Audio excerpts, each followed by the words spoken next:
questions during the presentation, please type them in the question box in your Zoom control panel. I will bring them up at the end of the presentation. The webinar will be around 30 minutes and we will have plenty of time for the questions in the end, no worries. Today, the topic is supply chain visibility, and we are going to outline why real-time transportation visibility has become a cornerstone technology in this space. So, today our presenters are Dennis. Dennis is the Director of Northern Europe at Shippeo, overseeing all business development and sales operation in Benelux, UK, Ireland, Nordics. And Dennis has more than 25 years of experience in enterprise software companies. And Wesley, who is a strategic account executive at Shippeo. Prior to joining Shippeo, Wesley was a supply chain strategy consultant and project manager. He has more than 8 years of experience in a wide range of supply chain related activities across several industry verticals, and in particular, supply chain resiliency. So before I give the floor to our speakers, let's walk through the agenda. Today, you're going to learn what's at stake for supply chain lacking resiliency, how technology is transforming the supply chain and why it is such an area of focus. And we are going to walk through an amazing case study of a pet food retailer on how to address fragmentation and transparency issues and create a resilient supply chain. So Wesley, it's over to you. Thank you very much, Daria, for the warm welcome. And also a very warm welcome from my end to the audience today. I see we have many participants to this webinar today, so looking forward to a great session for the next 45 minutes. Our intention is to shed some light on the topic of resilience, but also explain to you how we can apply resilience in practice. But let's first start with the disruptions that we've been experiencing lately in the world as is. So obviously we've encountered COVID-19, which has been happening since March 2020. It has disrupted supply chains in many different ways across many different industries, in particular the automotive space, the electronic space, pharmaceutical supply chains. And we all know it started with a huge impact on manufacturing in China. And in turn, it had a huge impact on the global economy. And eventually, the supply, let's say the supply challenge became a demand challenge because a lot of demand this was disrupted in Europe, in the US, throughout the world, which had an impact on the supply chain as well. More recently, we've been seeing a huge disruption in the Suez Canal, where the Ever Given blocked the Suez Canal for several days. And it had a huge impact on supply to Europe from Asia and back. There was a huge surge in container freight rates. There's insufficient container capacity right now, which hasn't been solved. Same goes for the port congestion in the ports of Europe. And many companies are looking into alternative modes of transportation. Last but not least, we are still facing a trade war between the US and China, and that is putting a huge impact and the pressure on warehousing and distribution. Companies are doing that to minimize incoming tariffs, and let's say there's a current shift going on, whereby strategic sourcing partners are changing.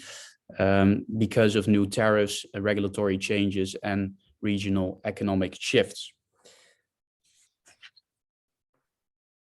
To be honest, these kind of disruptions didn't just appear in 2021 or in 2020. These disruptions have been going on for decades right now. So many of you might remember the ash cloud in Iceland, the Fukushima earthquake, the fire at Sony Ericsson, the port strikes in the port of Long Beach. Supply chain resilience is an ever returning topic. To be honest, I would be extremely interested to learn the opinion of the audience here, to understand why things are going wrong. And Daria has established a very nice poll to test the audience here. Daria, over to you. Yes, let's go to our poll question. So we are going to display a little poll question. Perfect. Thank you very much. On your screen. And please select one answer. So the question is, what are the causes of decreased supply chain resilience? So you have different options. And I think Wesley will love to comment this while you vote. And after the voting, we'll close it and you will see the results live. So Wesley, do you want to comment the different options? Yeah, sure. Thanks, Daria. So we've seen over the past decades many changes in supply chain strategy. So initially, many companies opted for a more central production supply chain network. They were focusing predominantly on China. There is an increased dependency on China. Many companies started to outsource. Some companies decided to focus more on efficiency and to become more lean. Other companies increased significantly their product portfolio.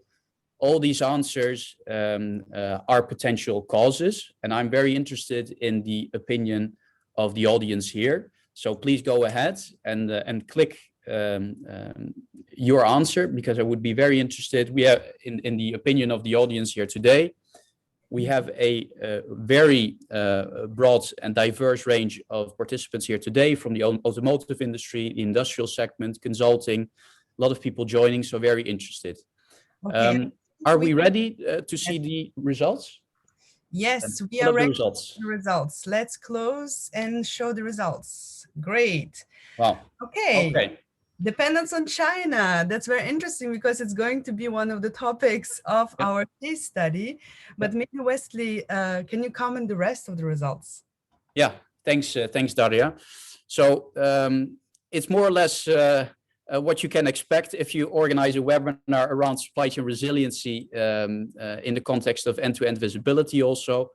It's not an unexpected result. Many companies have decided in the past to centralize their production in China and Southeast Asia, but there's an increased dependency on China.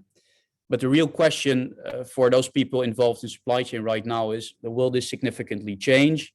In my opinion, most likely not, because companies can decide to bring their production back to Europe or the US, but they will still be dependent on the tier 1 and tier 2 and tier 3 suppliers of your production facilities. And they are still also in China and Southeast Asia.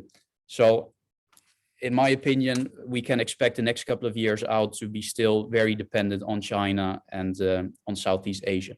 So maybe let's close the poll and go to the next slides, because we have still a lot of interesting content ahead. Yes, thanks very much, Daria. So why we're talking supply chain resilience, but a couple of decades ago, we were still talking about supply chain risk management. And why did the shift focus from supply chain risk management to supply chain resilience? Because supply chain risk management, in essence, is outdated, it's too traditional, and let's say it fails because of a couple of elements. For one, there's the data. Typically, the quality and availability of data on disruptions is often poor, and especially if you're looking at low probability and high impact events, such as a natural disaster or a terrorism attack, or a situation like happened with the Ever Given in March. In addition, there might be a delay because risk assessments are often applied on an ad hoc basis. They are, let's say, either applied on an ad hoc basis, or the companies have too detailed strategies. So in my opinion, supply chain risk management is very focused on theory, on potential disruptions that might occur, and supply chain resilience is much more practical. Many of the companies, and perhaps some of the companies that are currently participating in this webinar, are applying this 2x2 matrix, but it is impractical. You can establish all kinds of risk mitigation events, strategies for different specific events, but it's much more practical to focus on resiliency instead. And on the next slide, I'll explain you why this is the case. So supply chain resiliency can be defined as a supply chain's ability to return to its original state after disruption. So basically what that means is that resiliency focuses on building capabilities in the supply chain to deal with disruptions regardless of the nature and origin of a disruption. So supply chain resiliency is all about balancing vulnerability on the one hand and capabilities on the other. And what can capabilities be? In essence, there are a couple of concepts that are frequently mentioned in practice. Those are having flexibility in your supply chain, having visibility in your supply chain, the potential to have more capacity in production, in transportation, in sourcing, having in some areas of your supply chain more redundancy. To be honest, there are many more capabilities, too many to mention. But to give this, to make it a little bit more practical, I'd like to share a story of the Food Performance Group. That's a retailer in the US. And the Food Performance Group, during Hurricane Irma, they were expecting a hurricane to hit, but they didn't know upfront how exactly the path of this hurricane would unfold. So what did this company do, and they did it very well, is they started applying capabilities in general, which helped the company to withstand the impact of the disruption of Hurricane Irma without focusing on a very specific outcome. So what did they do? They stocked additional products in DCs. They started additional emergency generators. They worked with an advanced transportation routing system to optimize the distribution network after the hurricane hit. And they made sure they had sufficient backup personnel because they were expecting that a lot of different employees would flee to their homes. So by doing that, regardless of the exact way that the disruption would unfold, they still were able to cope with the impact of the disruption of Hurricane Irma. Please allow me to explain you what you can do on the short and long term to become more resilient. So on the short term, let's talk about what you can do from now until 2 or 3 years. That's for me short to the midterm. You can apply dual sourcing, meaning you can source your commodities, your CMOs, your logistic service providers from multiple suppliers. You can increase and optimize inventory by adjusting the safety stock levels, and you can optimize and increase production and logistics capacity.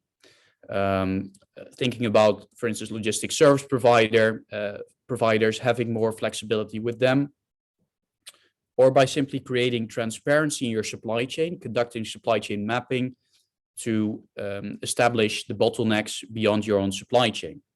So to give you, let's say, a concrete example of the dual sourcing part, for instance, if you would think about having dual, let's say, de-risking transportation lanes, having dual sourcing there. With the Suez Canal, for instance, if you would have had different transportation routes or could have shifted to other modes, the impact to your company would have been less. Same goes if you would have had a production location, in case you were a pharmaceutical company, you had a production location in Puerto Rico. If a disruption would have occurred because of a major hurricane, with additional CMOs, you could have shifted production elsewhere. During COVID, for instance, many companies had their DC in northern Italy, and many of you know that Italy was hit pretty hard at the start of the pandemic in Europe. And as a result, many customers were waiting for a longer period of time for their goods. If you had more of a decentralized network, it would have been easier to supply goods to your customers. In terms of long-term strategy, there are a couple of things that a company can do. A company can establish end-to-end control towers to have end-to-end visibility at handling unit level in the supply chain. You can establish a digital twin to not only have a physical supply chain, but also have a modeled supply chain network in a digital twin. Using real-time information from, for instance, platforms like Shippeo or others, you can establish models to model disruptions and establish scenarios and act upon those outcomes. A third point which you can do that's very closely tied to the dual sourcing part, but it's more strategic in a way that obviously you can become more agile in your sourcing and manufacturing, but it takes a little, let's say, a longer period of time to shift from a very centralized supply chain network focusing on China and Southeast Asia to a more regional or even local footprint.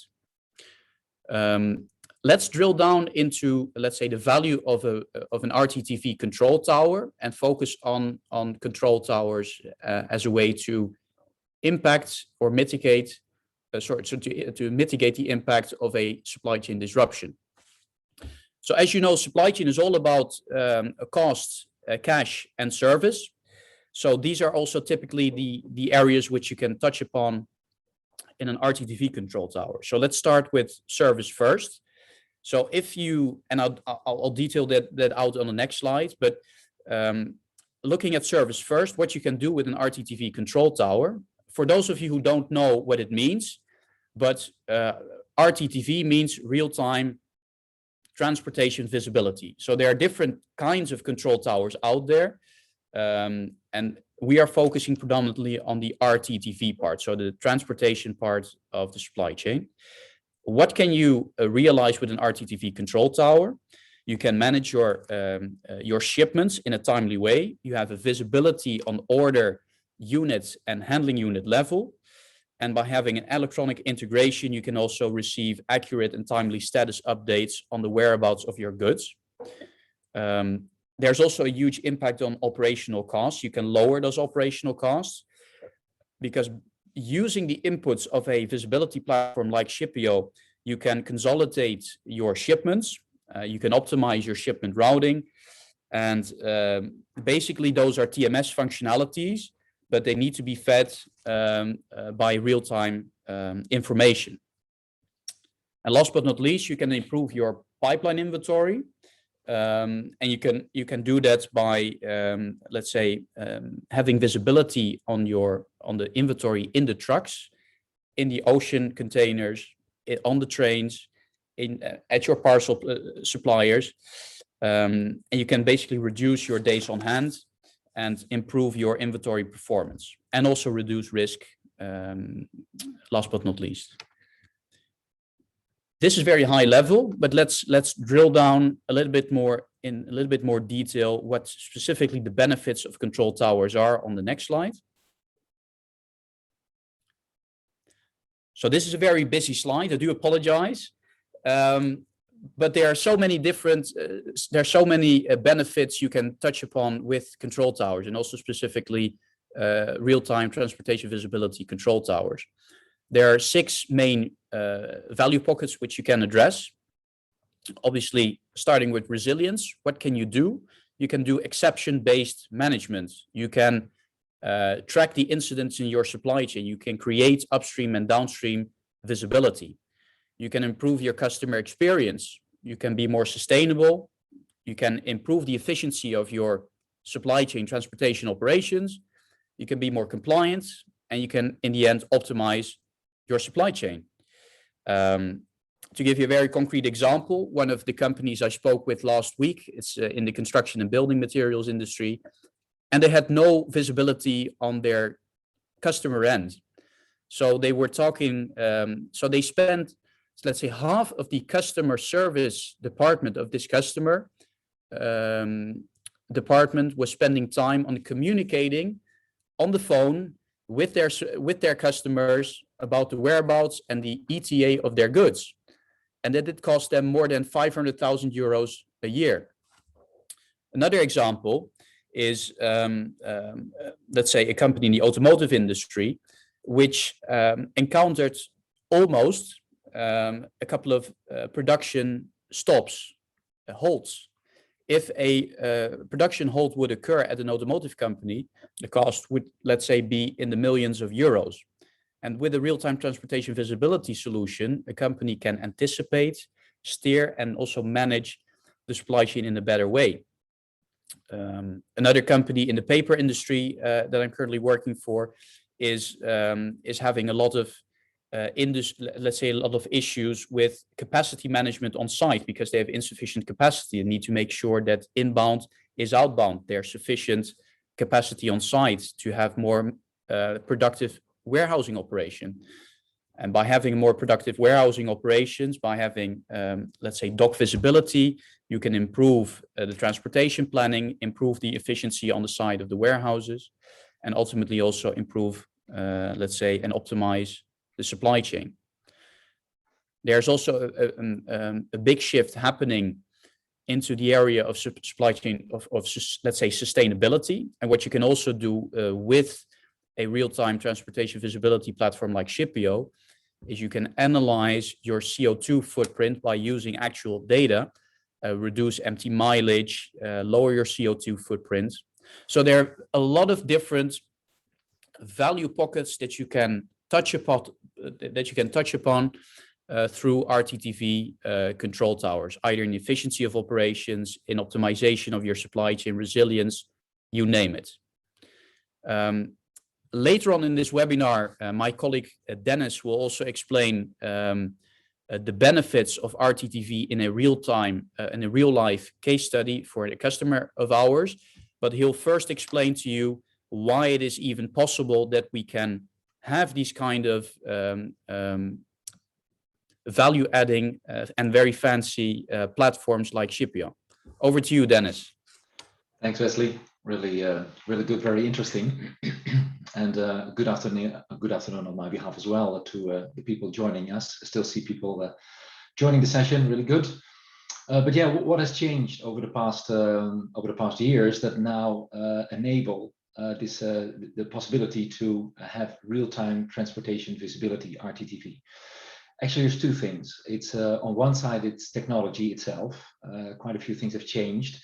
What I find really interesting is that EDI, which has been around for a long time, the adoption rate of EDI has been really, really low, specifically between shippers and carriers over the years, only 8%. And you would expect, given the added value of having interaction between carriers and shippers, that this would be higher, but still complexity, maintainability of EDI, and the very specifics between the parties made the deployment of EDI quite cumbersome. Interesting thing is that APIs have been around for quite a while, but it has picked up, especially with cloud capabilities and cloud services, deploying APIs, application programming interfaces, made it significantly easier doing this over the cloud over the past years. And being able to use the cloud to integrate with systems in your ecosystem, make it a lot easier to unlock the data that's in your supply chain. That is one side. So one side is the technology side. The other side are the carriers themselves. We've seen over the past years or decade a significant rise of maturity on the IT side for carriers, with new capabilities, very modern and well-equipped fleet of trucks, for instance, also in Eastern Europe, Poland, other countries, which have come to service in the rest of Europe as well. But it's obviously not only Poland, but also the other countries where we see a significant rise in the adoption of digitalization, GPS capabilities, automation with carriers. Now, those two things combined, having data sources on the side of the carrier, having your own data sources and your data as a shipper, and being able to combine those makes the foundation of unlocking this data. And as you can see on the hub and spoke on the right-hand side of the slide, it really indicates what happens. We very modestly put Shippeo in the middle. We don't think we're the center of the universe, but for this slide, we are for a minute. We bring the information from the different stakeholders to the platform and allowing it to share in a meaningful way with other stakeholders so they can benefit from the information that's available further down or further up the chain on the transportation side. Now, how do we create this one version of the truth? How do we get to these layers of information? Now, there is in the following slide, you can see that there is different elements of functionality and different modes of transportation that need to be supported. So as you can see at the bottom end of the slide, real-time visibility needs to serve all the different aspects of your transportation. That could be multimodal, could be ocean, could be road, train, air, whatever else is. You may use one of the spaceships from Jeff Bezos or Elon Musk soon. I'm not sure we're going to track them. But multimodal is here to stay, and it's for especially when you're on inbound and outbound, you'll find ocean and road tracking to be quite common. So it needs to support all the different aspects of multimodal and your transportation needs up to the parcel and the last mile deliveries with everything you need to know. So what you build upon is the foundation of visibility. It starts with understanding and knowing where your goods are while they are in transit. So having in our case, a blue dot on the map telling you where the truck is or where the ship is a good starting point. But getting an accurate ETA is what you want to know next. Now, the interesting thing is that if you have an accurate ETA, you can start anticipating your next actions. If you know a truck is going to be 4 hours late and you've got a slot on your warehouse ready for this truck, but it's going to arrive 4 hours late, you may want to give one of the trucks that's already at the gate priority and give them the slot that will be free for another 4 hours, or for the truck that's going to be 4 hours late. So being able to anticipate on the information that is giving you these insights on what's actually happening in your supply chain is a very first step in understanding what's happening and anticipating accordingly. Another thing is that if you have the visibility and you can anticipate, it's very much the foundation, which it's basically represented with the layers you see here on the slide. But the next step is that if you have these layers of anticipation, you can build upon this with more capabilities, like what we call paperless visibility, eliminating the paperwork out of your work, and equipping the drivers, for instance, with digital devices, allowing for electronic sign-off, scanning what's going actually into the truck and what's getting out of the truck, being able to reject at handling unit levels, for instance. So the granularity of your operations and the visibility on that granularity is increasing as the functionality is built upon this foundation of real-time visibility. And with all these insights, then finally you can identify where's the waste in my supply chain and how can I optimize. Now let me take you to an example of a leading pet food retailer in Europe called Fressnapf, or perhaps known in your country as Maxi Zoo. It's actually the same supplier, it's the same shipper. And it's quite an interesting thing. I think if we go back quite a few decades, pets may have been more, around the farm and protecting the farm, etc. But nowadays, and especially with COVID, a lot of people have acquired pets, whether cats or rabbits or dogs or whatever else. But certainly pets have become more and more family members, and they may not be at your will, to be part of the inheritance later. Slowly but surely they become a very important family member, and you want to take care of them as much as possible. So only the best is good enough for your pet in many, many cases. Now, this brand loyalty comes with this feeling of taking care of your pet. And Fressnapf is very, very much aware that this brand loyalty is a key thing. Because if you finally found the pet food that works for your dog or your cat, you typically stay with that brand. So if your dog really likes the lamb-rice combination from Fressnapf, then you don't want to switch to anything else. So the worst thing that could happen to a pet food retailer is empty shelves, because people will take another brand, will take something else, and they may find it actually works better or as good. It might be cheaper, or it might be easier to get, or it might be a shop closer that has it. So the key thing for a retailer or for this producer is that the product is always available as much as possible. But what could happen? How could you have empty shelves at one point?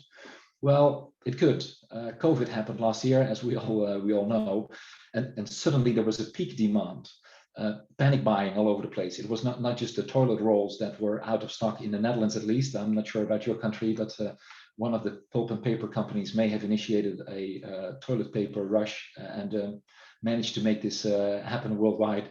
But it also happened with pet food actually, and so panic buying, people stocking up their own favorite brands, making sure they got everything, so empty shelves. How would you recover if this would happen to your company and to your supply chain? How can you identify, being a pet food producer and retailer, where are the bottlenecks? Where's the waste? Where should I expect the shelves to be empty? Do I have any flexibility? How can I be nimble with my supply chain? So going back to what Wesley said earlier about risk mitigation versus resilience, having a plan in the drawer, knowing what to do in case of, versus having a characteristic in your company where you can address the disruptions very, very quickly and identify what's actually happening. You can move very quickly or anticipate quickly, is what makes you stand out from the competition and makes you resilient in this case. We're going to look at this in a second, but you see at the bottom chart, you see how the non-food element, it's the blue line. I need to watch my other screen. It says the non-food retail, the blue one, was dropping significantly in the March timeframe, and this is called non-food because we suppose most people didn't eat it.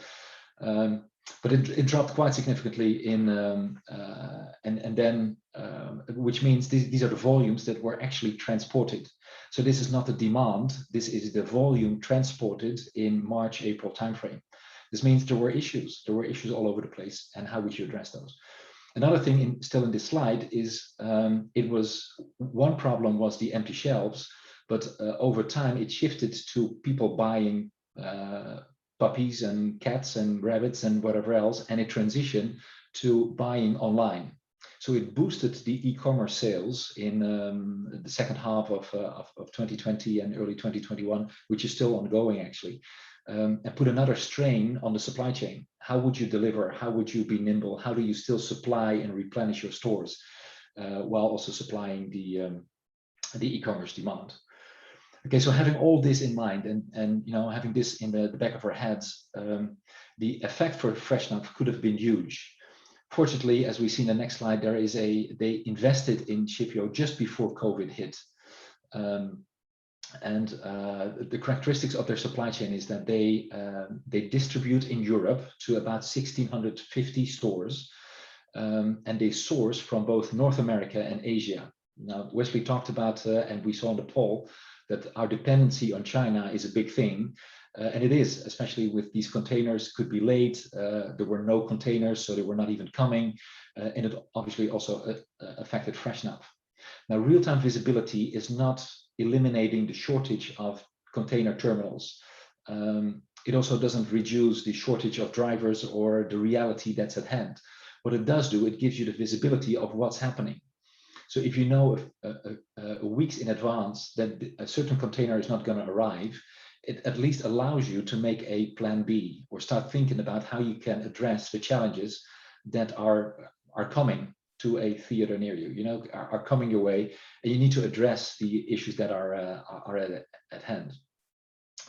So for Freshnough, there was definitely the issue of, can we predict out of stock situations? Is there any area where we should expect or anticipate that a store would be out of stock?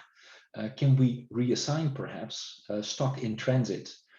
Could we balance certain flavors of the same product between different stores, at least to have both stores having the same product? So understanding where your products are in the supply chain, in transit, being able to anticipate and reassign would be a significant win. And that's exactly what Freshnough did. So in the next slide, we can see that the investment that Shippeo made in the tools in Shippeo gave them the ability to address those unexpected challenges. They aggregated the data from all the different stakeholders. So it's both on the inbound side as well as the outbound side. So they knew about the containers coming in. They knew about the challenges that were on the inbound side coming towards Europe. And they could see what was happening on the different elements in the multi-leg environment. You can see at the bottom of the slide the different steps that represent these legs in the supply chain, both on inbound and outbound. Now, suppose you would know that a certain container is going to be late, or a container is just missing and they're waiting for a container to be ready so it could be shipped. What would you do? So they say, well, if we can reassign stock in transit to the locations in most need, that's our first focus. Then if we can timely identify inevitable stockouts and allow for alternative products to be there in time, we may mitigate the reduction in sales. So we got a dog ourselves. She loves to eat the lamb and rice version of the pet food. And but if lamb and rice would not be available, I would go for chicken. So we're still salvage the sale of my specific brand. So this is exactly what Freshnet did. They could replace. They say, okay, we put the chicken version here and we put the lamb version there, etc. And they could balance the stockouts.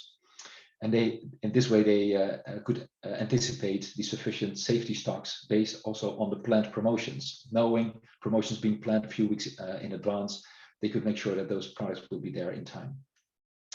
Now, overall, they've been able to rebalance the product distribution and gained a 7% better availability of the product, even throughout the COVID times, hence increasing sales through this time. Quite remarkable. And on top, they've been able to save a multi-million euros in cost reduction through their supply chain. Now, hearing this story, you may wonder, the question is not if you need real-time transportation visibility, the question more is when. And of course, we're biased, but Gartner never is, as we all know. And they put this quote out and said, by 2023, 50% of global product-centric enterprises will have invested in real-time transportation visibility platforms. The question is, on which side of the 50% will your company be in 2023? And the question is, where will your competition be?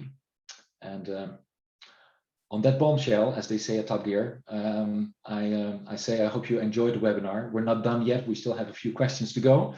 And yes. It's question time, so let me give this back to Daria. Perfect. Thank you so much, Dennis and Wesley. It was a very interesting webinar. Very nice case study, Dennis. Thank you very much. So before we go ahead and take some time for your questions, one week comment, you will receive the recording after this webinar. So you still have time to add your questions in the Q&A Zoom control panel. So please pop them in. And we are going to start this Q&A. So maybe first question for Wesley. Does the Shippeo platform facilitate simulation capabilities in case a disruption occurs?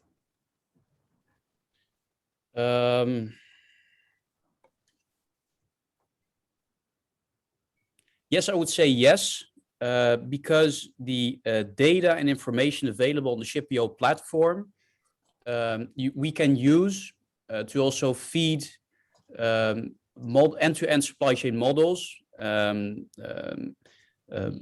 model, let's say, the impact of a risk event, of a vulnerability, and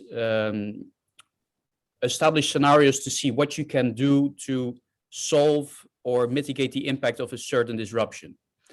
So not directly on the Shippeo platform, but you can use all the data and information on the Shippeo platform to feed your models and to determine the impact of a certain disruption. Yes. Perfect. Dennis, anything to add? No, I think that that pretty much summarizes it. Just what pops to mind is what the real-time visibility platform will be able to do is to alert on any anomalies in the supply chain. So you can set up the system to configure the system in such a way that it would identify, for instance, delays or disruptions in your supply chain, which you can take action upon. So you may say it's not a simulation in the sense of, but it represents, and you see what's actually happening.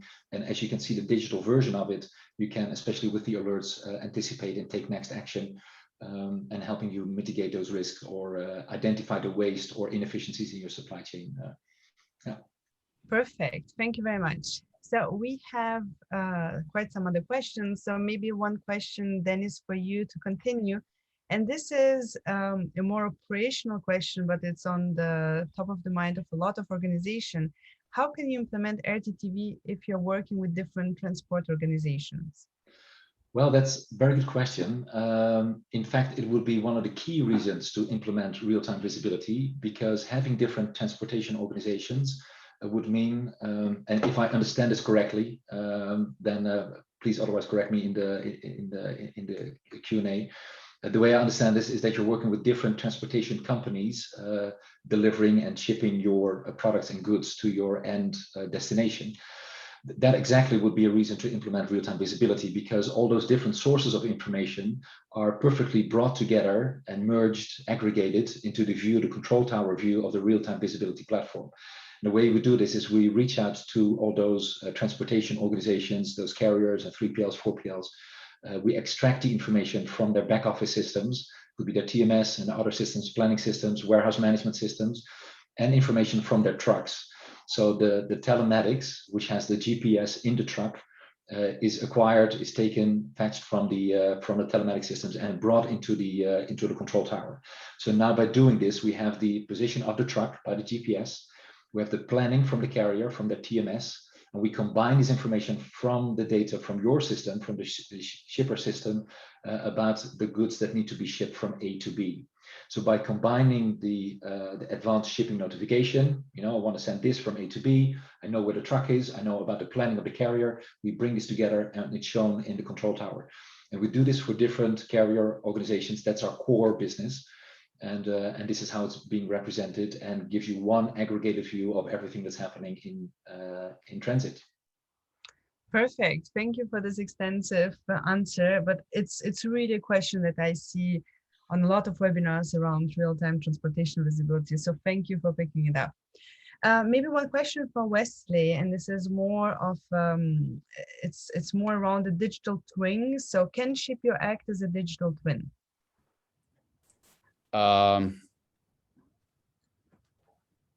Yeah, yes, in essence, yes. What is a digital twin? A digital twin is a let's say an electronic duplicate of your physical supply chain, right? So Shippeo is an electronic platform. It is a SaaS-based platform. And in essence, we can duplicate the transportation flows of your end-to-end supply chain. So in that way, yes, we duplicate a supply chain in an electronic way, in a digital way. And basically, we didn't mention it because we didn't really explain about what the platform entails. We focus predominantly on resilience and on the value of a control tower. But basically, our platform is a machine learning algorithm, and we have a lot of analytics capabilities, a lot of possibilities for companies to measure compliance, to measure transportation operations, understand about the KPIs of your transportation operations, whether your goods are delivered on time, how long they are on the premises, your OTIF, all kinds of transportation KPIs.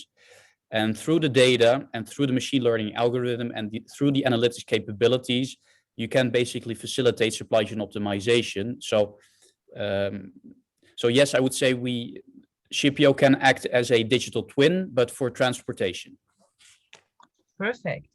So there are quite some other questions. So maybe one question which we are having around some other capabilities, which is the ECMR. So maybe Dennis, could you explain what we are doing on the ECMR part? Yes, of course. So first of all, the ECMR is the digital CMR, right? Which has been ratified by I think 23 or 24 of the EU countries nowadays, which means that they accept a digital version of the CMR. It does not stipulate a certain platform or a certain solution, or it's not, very strict in. It just says it accepts in principle a digital CMR. Now, which solution you decide to use is up to you. Shippeo is designed and made to support the ECMR, but there's other solutions in the market as well that are solely focusing or primarily focusing on CMR and the ECMR. Which solution suits you best depends on relationship, what you have, etc. We believe the ECMR is a very logical element in the real-time visibility platform that Shippeo provides. You saw the different layers in the beginning of the slides that I presented. If you have the visibility on your GPS location of the truck, you have the data on what's in the truck, etc. And basically all information is already in the platform. It's not too difficult to add the ECMR capabilities as well, because all the data is available and then centralized in the same system. So you're building on this foundation of real-time visibility. ECMR is a logical evolution of this. Paperless visibility is basically the element where this would reside under, but it also allows you to build in different other areas like dock visibility, etc., on the same platform. So in our mind, it's logical to include this in a platform like Shippeo, but again, there's more solutions out there than Shippeo, and you're free to choose. Perfect. Thank you very much, Dennis. I think the key element of the ECMR is the data aggregation. So basically, this is where we are pretty strong, the fact that we aggregate the data from different data sources and we can actually display it in the format which is required by carriers. There is another question around carriers because it's I think it's a topic that is really on the top of everyone's mind. The other question which we have is, are carriers not afraid to share the data? So the GPS data, for instance. So maybe Dennis, you could you expand on that? On where we get the GPS data from? No, are carriers, are they not afraid to share the data? What are obstacles from the career side? Yeah, well, actually, a very good question, actually. There would be a very justifiable risk to share the data being a carrier with a third party. Because the question is, what would that third party do with the knowledge of where the trucks are and what's loaded in the trucks? Suppose that there would be a 24/7 tracking of my trucks being a carrier. I would feel very uncomfortable having somebody that is monitoring my whereabouts of my trucks and my loads, and could do all kinds of analysis, which makes me vulnerable as a carrier. So the reason why carriers do want to share their GPS data and their back office data and the planning data with Shippeo is because we're fully GDPR compliant and very, very strict on the data that we retrieve from the carrier and what we do not retrieve. So Shippeo only tracks the orders for the duration of the order. So we start an hour before the loading time, the planned loading time, and we stop tracking the truck as soon as the delivery the status delivery has been sent, and then we stop the tracking. It just stops. We don't know where the truck is anymore. So there's no 24/7 tracking. That's one. Two, we only track the data specifically for the carrier that we ask permission of.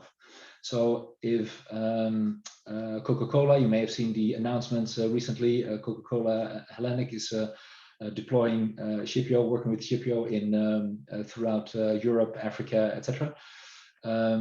If Coca-Cola is working with a specific carrier, we go to the carrier and we ask the carrier, is it okay, Mr. Carrier, to get your data specifically for Coca-Cola? And we follow your trucks for the duration of the order. Then if there's another shipper coming to us and say, well, we are also using the same carrier, we go back to the carrier and say, could we also get your data for this specific shipper? Now you get the idea. So the carrier stays in control of the data that they share. This is really, really important because if they feel exposed, they will not share the data, or only perhaps as long as there's pressure on the project, but they will just take out the unplug and not be part of it.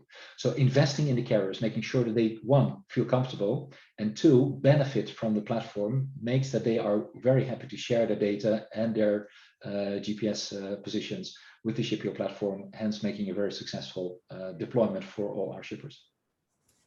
Thank you very much, Dennis. And I think what is interesting is that carriers now see more and more the value of real-time transportation visibility. So we have really like we went through a long journey with them, and now we see careers coming back and they want to use real-time visibility and provide real-time visibility to the customers as well. So we really see a really big shift in the interest for visibility on the career side as well. Maybe last question, and it's still in Dennis' court. A lot of questions on about Shippeo. So it's around SAP systems, and is Shippeo able to integrate with SAP? Yeah, absolutely, absolutely. We have a number of strategic partners at Shippeo. SAP is one of them, but not the only one. In fact, we didn't show the slide today, but we call it the network of networks. There's a very large ecosystem of strategic partners that we work with. SAP is one, Oracle is one, Blue Yonder, Alpega, there's many, many more. But yes, we integrate with them and hence with SAP, not just on a shallow layer, but we go really deep into their capabilities and technicalities. In fact, we're really well aligned on both the technical side as well as the roadmap and the past and present products. So whether you're on SAP ECC, on S/4HANA, whether you use a global track and trace, TM, etc., it doesn't really matter. Go through LBN. We are fully compliant. We're part of the SAP store, and it can be sold in conjunction with SAP. So yeah, there's a full alignment there, as we have with many other large and well-known software providers. So yes. Perfect. Thank you very much, Dennis, for these answers. I'm going to close now the Q&A session. Thank you very much, everyone, for participating to this webinar. Thank you, everyone, for asking these very interesting questions. Is there anything which you would like to add, Dennis and Wesley, before leaving this webinar?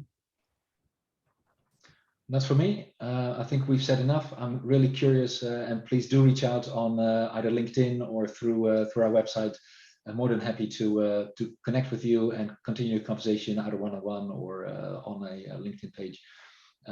So thank you very much on my behalf, and good for me.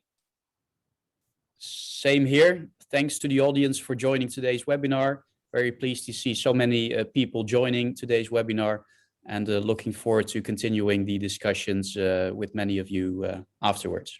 Thank you very much for joining. Have a great day.